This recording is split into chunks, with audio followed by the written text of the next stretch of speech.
Assalamualaikum warahmatullahi wabarakatuh. Waalaikumsalam warahmatullahi wabarakatuh. Alhamdulillahirabbil alamin. Segala puji bagi Allah yang selalu memberikan rahmat serta nikmat kepada kita semua, yang mana masih kita bisa menikmati hidup ini dengan keadaan sehat lahir dan batin. Salam jumpa kembali bersama saya, channel YouTube Sahadat Tunggal 99. Salam sejahtera, salam persaudaraan untuk saudara-saudaraku semua di mana saja berada. Alhamdulillah, dengan rahmatnya Allah saya masih berikan kesehatan, nikmat sehat, nikmat panjang umur. Dan kali ini saya akan membahas tentang khodam. Banyak sekali orang-orang mengenal khodam. Khodam itu bisa dari amalan, bisa jadi ada di benda seperti keris, batu, dan lain-lainnya. Khodam tersebut hadir karena kita meyakini adanya khodam tersebut. Bagaimana kita bisa mengenal khodam? Khodam itu apa sih? Khodam itu adalah sebuah kekuatan yang ada di benda atau di amalan-amalan yang kadang kita zikiri, itu pasti ada khodamnya. Dan khodam tersebut tergantung dari pemikiran kita, keyakinan kita. Kalau memang khodam itu ada, ya pasti ada. Kalau kita merasakan ada. Dan khodam itu tidak ada pun tidak ada kalau kita pikiran tidak ada. Jadi namanya gaib, kan khodam masuk kategori gaib. Namanya gaib itu tergantung dari pemikiran dan keyakinan kita. Seperti kadang di rumah kita ada makhluk-makhluk astral. Kalau kita kenceng rasanya untuk mengenal atau mengakui adanya makhluk tersebut, ya pasti ada. Kalau kita bilang tidak ada, maka tidak ada. Karena itu ada sebuah keyakinan. Khodam kan masuk kategori gaib.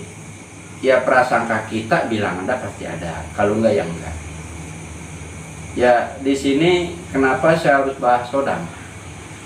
Ya banyak sekali orang-orang mengenal khodam. Khodam tersebut kadang dimanfaatkan orang-orang yang menggunakan khodam. Sebelum saya lanjutkan, di sini ada pertanyaan-pertanyaan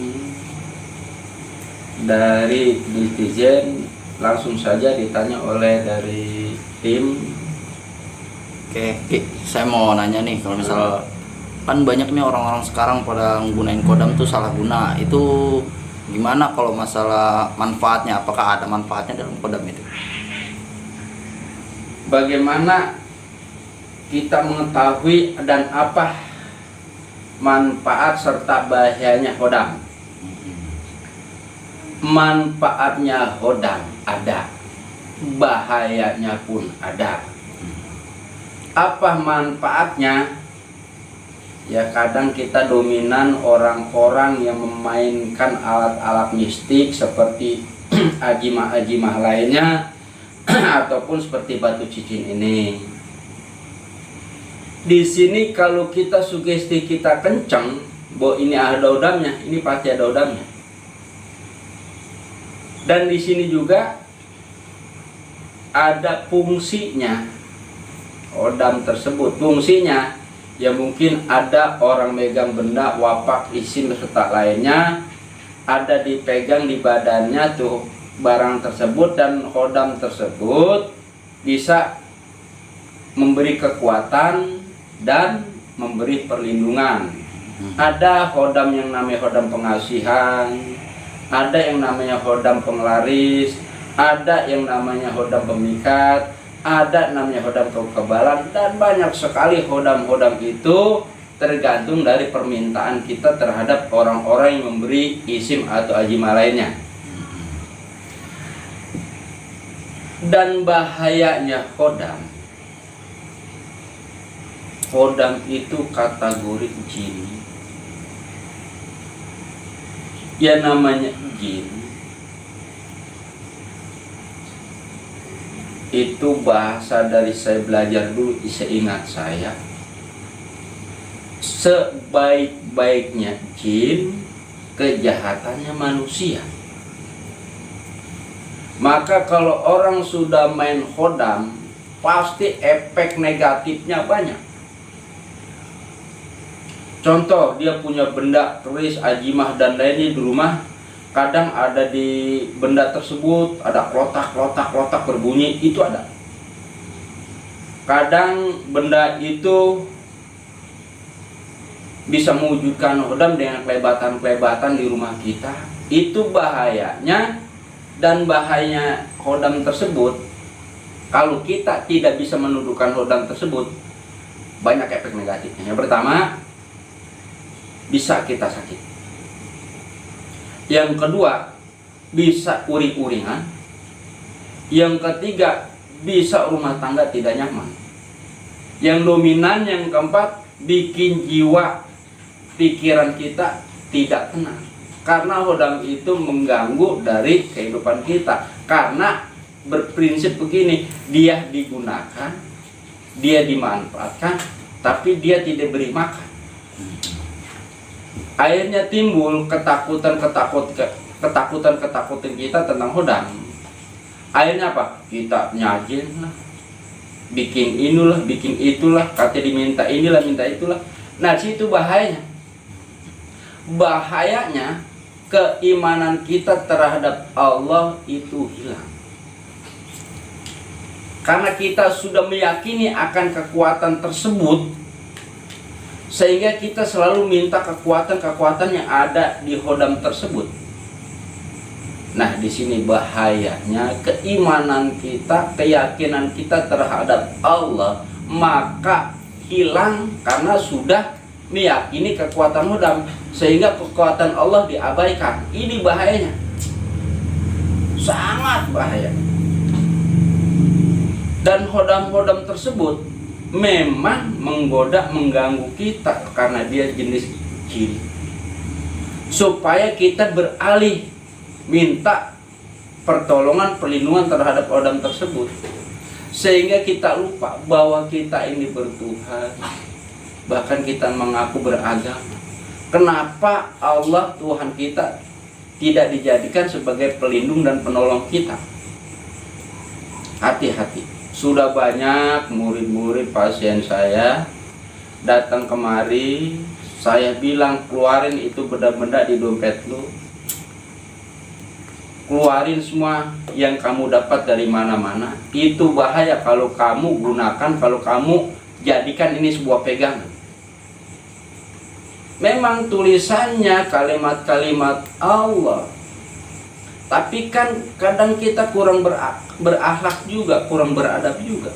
Kadang ada kalimat-kalimat Allah tersebut, wapak-wapak tulisan isim-isim kalimat bahasa Arab atau bahasa Quran, kita taruh di dompet, kita dudukin itu asma-asma Allah. Berarti di situ kita sudah menghilangkan rasa ketuhanan kita kepada Allah. Kenapa? Sudah meyakini akan kekuatan hodam tersebut. Nah, di sini bahayanya iman kita sudah hilang. Keimanan kita hilang. Jadi kalau misalnya kita punya hodam itu kita salah gitu. Salah apa enggak? Salah. Salah. Salahnya kenapa? Karena kita sudah meyakini bahwa hodam itu penyelamat kita. Salah. Allahnya hilang. Kalau memang kita beragama, mengakui Allah Tuhan kita, berlindunglah kepada Allah. Berlindunglah akan kekuatan Allah, lebih dahsyat ketimbang hodam. Datangnya agama untuk menyelamatkan kita, menghilangkan kekafiran, kekufuran kita, serta kemusyrikan dan kemurtadan kita, agar kita kembali kepada Allah yang Maha Pencipta, Allah yang menghidupkan kita, Allah yang segalanya buat hidup kita. Bahayanya timbul masuk kategori musyrik. Akhirnya ada jawaban, Pak, ini mah syariat. Hakikatnya Allah memang bicara syariat, tapi kita kembali, kalau kita bersyariat ya berdoa. Syariat kita doa, hakikatnya Allah. Kenapa dengan syariat benda? Mending kekuatan syariat berdoa, jangan kekuatan syariat ada di benda. Benda ini kategori hodam, masuk kategori jin. Saking kita sudah dirasuki, dimasuki, didoktrin akan kekuatan-kekuatan hodam tersebut, sehingga kita lupa kepada Allah yang menciptakan kita, kepada Allah yang menghidupkan kita. Kenapa kita meyakini kepada benda yang bikinan orang atau benda mistik-mistik lainnya yang dari alam? Itu kan ciptaan. Kenapa kita yakin bahwa itu ada kekuatan? Yakinlah kekuatan Allah dengan syariat doa. Bahaya sekali main hodam. Banyak orang main hodam. Kemarin saya ngobatin orang, dia ini megang ilmu, namanya ilmu rawa rontek dan ilmu aji pacasona. Saya bersihin, saya copot semua kekuatan ilmu tersebut. Akhirnya sebelum saya cabut ilmu tersebut, si orang tersebut ngambil barang. Tunggu mah, saya ngambil benda saya dulu, ini saya pegangan saya. Akhirnya apa? Dikeluarin keris. Nah, dia merasa ini kekuatan saya mah. Nah, di situ Allah udah hilang, sudah hilang. Syahadat kita itu udah nggak ada, udah hilang dengan keyakinan kita terhadap hodam tersebut atau benda tersebut. Bahaya, bahaya.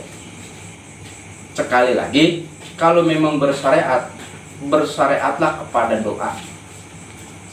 Jangan alasan bersyariat dengan ini, nggak masuk akal. Kan Rasulullah bilang, senjata umat muslim adalah doa, bukan hodam, bukan kekuatan-kekuatan benda. Ingat, dengan kekuatan doa kita bersyariat, baru hakikatnya Allah itu yang benar. Kalau kita memang mengakui ajaran-ajarannya Rasulullah. Jangan kita berbahasa dengan syarat benda, syarat benda. Mengapa dengan benda lu bersyariat? Bersyariatlah doa. Itu yang baik. Jadi saya mau nanya lagi nih, sekali lagi nih. Ya. Saya kan punya temen nih, dia punya pegangan lah kodam dari mungkin dari gurunya lah. Jadi dia disuruh ngamalin itu, suruh ngejikirin setiap sholat, jikir. Apakah itu sholatnya bisa diterima? Nah, sholat kalau karena Allah pasti diterima. Tapi kalau zikir dan sholat karena sesuatu benda atau suatu amalan, ya logika. iya. Logika aja dah. Kalau karena Allah pasti diterima sholatnya dan zikirnya. Kalau karena Allah pasti diterima. Kalau zikir dan sholatnya karena sesuatu amalan ataupun benda, logika dah. Berarti lu sholat karena Benda. Nah, di situ Jatuhnya musyrik dong. musyrik. Itu bahaya. Makanya hati-hatilah untuk saudara-saudaraku, apalagi anak-anak muda. Pelajarilah ilmu yang sebenarnya ilmu, kekuatan yang sebenarnya kekuatan, supaya kita tidak sesat. Kalau kita sudah main hodam, isim, benda dan lainnya, itu bahaya karena hodam tersebut pasti akan mengganggu kita, pasti. Ya mungkin nanti kalau rekan-rekan atau netizen lainnya untuk bertanya, dipersilakan untuk komen di kolom komentar. Memang sini perlu kita bahas, perlu kita kaji tentang hodam. Ada bahasa katanya, Pak, saya syariat, Pak, dapatnya ini. Lalu syariat dapatnya itu bukan karena syariat doa, syariat karena ingin sesuatu, ya dapatnya sesuatu. Kalau syariatnya berdoa, lu pengen segala macam, pasti dikasih oleh Allah. Karena ada dalil bilang, ud'uni astajib lakum, berdoalah kepadaku pasti akan aku kabulkan. Itu kata Allah. Kenapa kita tidak menggunakan doa? Kenapa menggunakan hodam? Kalau kita sudah menggunakan hodam, maka iman kita, Islam kita sudah hilang. Karena tidak mengedepankan kekuatan Allah. Bahaya. Jadi sekali lagi, marilah kita gunakan keimanan kita, keyakinan kita akan kekuatan Allah Subhanahu wa Ta'ala. Lalu bagaimana kita untuk mendapatkan kekuatan-kekuatan Allah tersebut? Ya pasrah kekuatan kita di dalam doa. Kan kita selalu sholat, kita udah pasrah. Inna sholati wa nusuki wa mahyaya wa mahmati lillahi rabbil alamin. Sesungguhnya sholatku, ibadahku, hidupku, matiku hanya karena Allah. Itu sudah serahkan.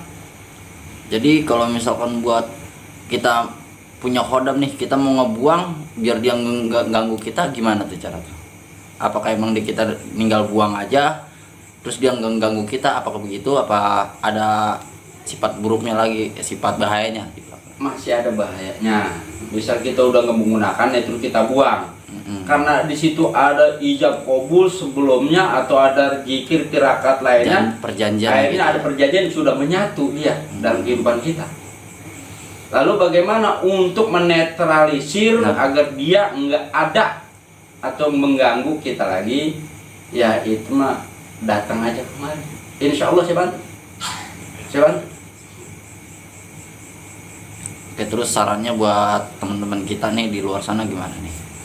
Ya saran saya untuk saudara-saudaraku khususnya anak muda, jangan sering-sering menggunakan hodam, karena hodam itu bahaya. Kalau kita nggak ngerti caranya, maka hodam itu akan merusak, mengganggu kehidupan kita. Jadi malah bahaya. Jadi malah kita yang kebawa sama dia. Akhirnya kita disetir sama dia. Itu. Akhirnya kita takut sama dia, dikit-dikit, wah gue belum bawa ono, gak yakin gue. Betul. Banyak sekali kejadian-kejadian, wah ada ketinggalan anu gue, pegangan gue. Akhirnya Allahnya hilang.